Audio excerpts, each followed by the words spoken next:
أعوذ بالله من الشيطان الرجيم بسم الله الرحمن الرحيم وقالت طائفة من أهل الكتاب آمنوا بالذي أنزل على الذين آمنوا وجه النهار واكفروا آخره لعلهم يرجعون.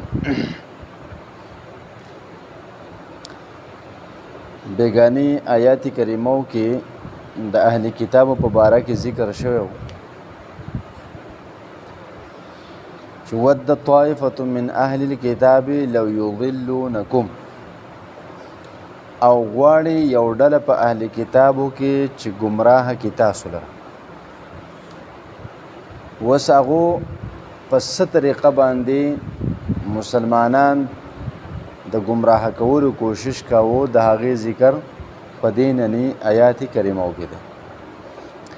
او الله تبارک وتعالی فرمای وقالت طائفة، او اویل یو ډلې من اهل الكتاب د اهل کتابونه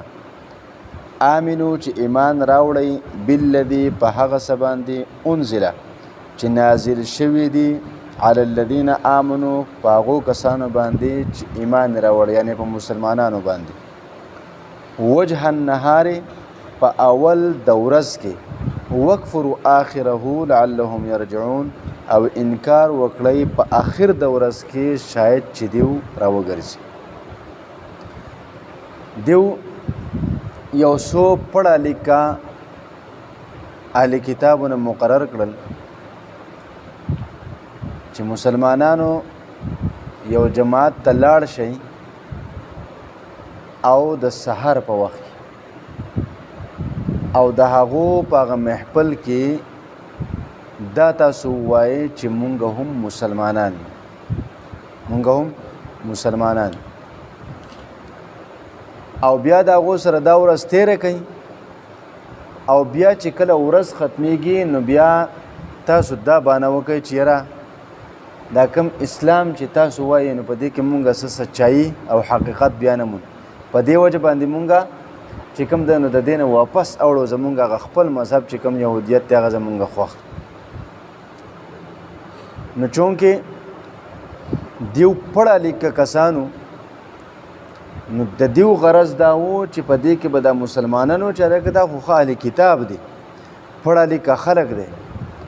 او دیو په اسلام کې اول داخل شو، که دوکای کوله خو په اسلام کې به داخلېده نه کنه، خو په اسلام کې داخل شو او بیا زموږ سره چې کوم د ورځ تیره کړه او په آخر کې بیا انکار وکړو، د څه وجې نه خو به انکار کړی، حقیقت چې زمونږ په دې د اسلام چې کوم د هغه دغه حق دین نه، په دې طور باندې به هغې د خپل دین نه واوړي. لیکن د هغې دا حربه هم ناکامه شوه. ولې چې د صحابه کرامو ایمان خو الله تبارک وتعالی معیار جوړ کړی دی د رستو راتلونکو مسلمانانو لپاره او د دغه وخت د کافرانو لپاره. فإن آمنوا بمثل ما آمنتم به فقد اهتدوا،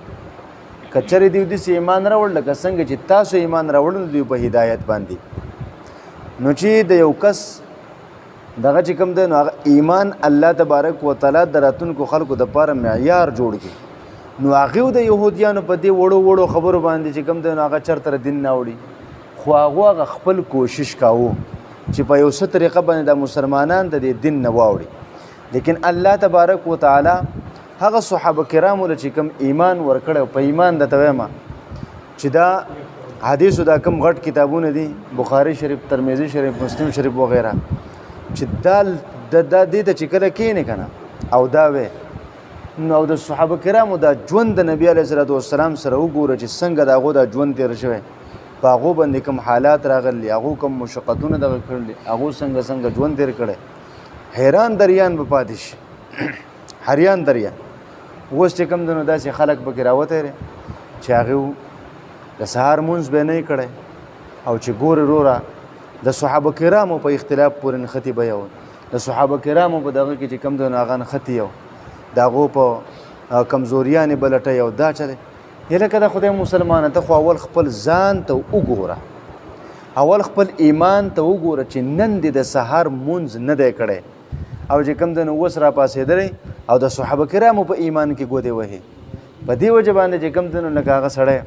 حیران دریان پاتې شي زمونږ د خلکو ته، زمونږ د ایمان ته، زمونږ د اسلام ته او د صحابه کرامو هغه ایمان ته چې وګورې، بس بیا به حیران شي.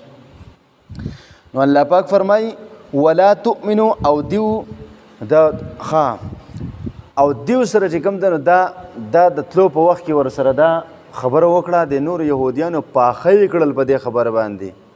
او غوته و چې ولا تؤمنوا او تاسو به یقین نه کوئ الا لمن تبع دینکم مگر د هغه چا چې هغه پیروي وکړي تاسو د دین ګوریا سینه چې تاسو ولته لاړ شئ او دغه مسلمانانو سره په هغه دین کې چې کوم دنو تاسو چې کوم دنو شامل شئ او په اسلام کې شامل شئ دې څه به نه کوئ بلکې تاسو به یقین کوئ خود د هغه چا یقین به کوئ چې ګوره څوک تاسو د دین پیروکار دی یعنی د یهودیت پیروکار دی تاسو د هغو د دین علاوه به چې کوم دنو نور د چا چې کوم دنو دغه نه کوئ هغه پیروي به نه کوئ نو الله پاک فرمایي قل ته ورته ووایه پیغمبره ان الهدى چې یقینا هدایت هدى الله هدایت خدا الله پاک دی هدایت خدا الله پاک هدایت دی چې چاته وکي اصل هدایت خو هغه دی تاسو په کوم هدایت باندې تاسو په کوم گمراهو کې پراته یې تاسو دا کوم دین دی تاسو را کوم ایمان دی تاسو را کوم د ضد او د عناد د وجنه چې کوم دنه د یو رښتینی پیغمبر هغه دغه چې کوم دی هغه یو دغه په باره کې راځي چې هغه ابو جهل درته تپوس وکړو مونږ ته خو پته نشته ته مونږ ته ووایه چې زمونږ دا دین حق دی که دا پیغمبر حق دا اهل کتاب دی څوک دی اهل کتابونو نه دا تپوس وشو په دې کې په کار دا و چې په دې ټیم کې دی صحیح ګواهي د خپل تورات موافق ورکړ چې یو دا بالکل حق دین دی او حق پیغمبر دی او تاسو په غلطه نو دومره په ضد کې مخکې تللی وو چې په هغه ابو جهل د په مخ کې هم ووی چې دا پیغمبر رښتونی نه دی تاسې رښتونی دا په حق باندې نه دي څوک په حق دی تاسو په حق باندې دومره د ضد او د عناد د وجې نه نو الله تبارک وتعالی فرمایي هدایت خو هغه هدایت دی چې کوم هدایت الله پاک وکړي چا ته چې د مسلمانانو دی کړی ایؤتا دا چې ورکړه شي احدون چاته مثل پشان ما د هغه څه اوتیتم چې درکړه شوي دي تاسو ته او یحاجوکم عند ربکم یا هغوی جګړه وکړي تاسو سره ستاسو د رب په نسب باندې او په مخ کې دا داسې وه چې لکه ګورې لکه دیو دی نیولي دا خبره خو حیثیت نه لري چېرې دا پیغمبري خو په مونږ کې وه مولانا سرفراز خان صفدر سے بار بار په خپل تبصرې کې لیکي چې کوم دنه د یعقوب علیه السلام نه وال او د عیسی علیه السلام پورې په دې بني اسرائیل کې 4000 پیغمبران نغلي 4000 ټیک شو کنه دا یو لوی مرتبه ده یو پیغمبر راتلل چې کوم دنه غلوی اعزاز دی او 4000 پیغمبران راتل بیا پاره کې څومره بادشاهان تیر شو دي څومره چې کوم دنه هغه زنانو په بني اسرائیل کې مریم علیه السلام وغیرہ څومره چې کوم دنه بهترین زنانه څومره نور بهترین خلک تیر شوی دیو دې زد راونی ول چې یرا دا پیغمبري زمونږ نه ولې واغېستلی شو دا بنو اسماعیل ته ولې میلاو شو دا بنو اسماعیل ته ولې میلاو شو اوس که چېرته تاسو لاړ شئ او تاسو چې کوم دی نو د هغو په دې محفل کې د دې خبرې اقرار وکئ او تاسو چې کوم دی نو ایمان راوړئ او تاسو چې کوم دی نو د هغو په خبرو باندې یقین وکئ نو دقه خلک به بیا چې کوم دی نو هغه ستاسو سره د الله پاک په مخ کې د قیامت په ورځ باندې هغه جنګ کوي او تاسو ته به وایي چې دا خو په حقیقت کې خپل دا حقیقت دین او رښتونه دین تاسو چې کوم دین د دین د دغه د دې سره اختلاف ولیکاو او د دین هم چې کوم دین انکار ولیکاو دا نو الله پاک فرمایي چې قلت هو پیغمبر ان الفضل بيد الله یقینا بزرګي او غورواله په لاس د الله پاک کې د یؤتیه چې ورکوي من یشاء چاته چې وغواړي والله واسع علیم الله پاک په خاوند پراخی او پوهه دی اوس مسله دا ده کنه دا نبوت داسې یو څیز دی که نه نبوت چې دا په ریاضت په عبادت باندې نه میلاویږي دا خبره یاد ساتئ ټیک شو که نه لکه مسله دا ده چې اوس یو سړی دومره عبادت وکړي چې هغه الله پاک ته ډېر نږدې شي نو هغه ته به نبوت میلاویږي نه داسې نه ده ټیک شو که نه بس دا د الله پاک ورکړه ده لکه څنګه چې قادیاني دلته لیکلي هغه یو ملعون هغه وایي چې یو سړی دومره عبادت وکړي چې هغه الله پاک ته نږدې شي په مرتبه کې ډېر اوچت شي نو هغه ته نبوت میلاویږي بلکې د نبي علیه السلام نه هم اوچت شان ولا نبوت ورته میلاویږي نعوذ بالله من ذلک هغه خنزیر دا الفاظ لیکلي په خبره باندې پوه شئ خو تاسو دا خبره یاد ساتئ چې نبوت په عبادت ریاضت باندې نه میلاویږي په دې باندې به ایمان راوړئ بس دا د الله پاک د طرف نه ورکړه چې چاته ورکړه او الله پاک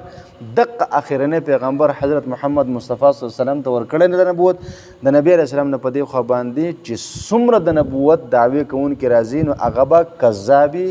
ملعون به دروغجن به کافر او مرتد به چې کوم دنو لکه داغه نه وروسته به څوک چې کوم دنو هغه بل نبي دنیا ته نه راځي ټیک شو که نه او یختص خاص کوي برحمتي په رحمت خپل سره په دې نبوت سره د دې دا د الله پاک یو لوی انعام دی په دې سره چې الله پاک څوک خاص کوي مې یشاء څوک چې وغواړي والله ذو الفضل العظیم او الله پاک خاوند د فضل لوی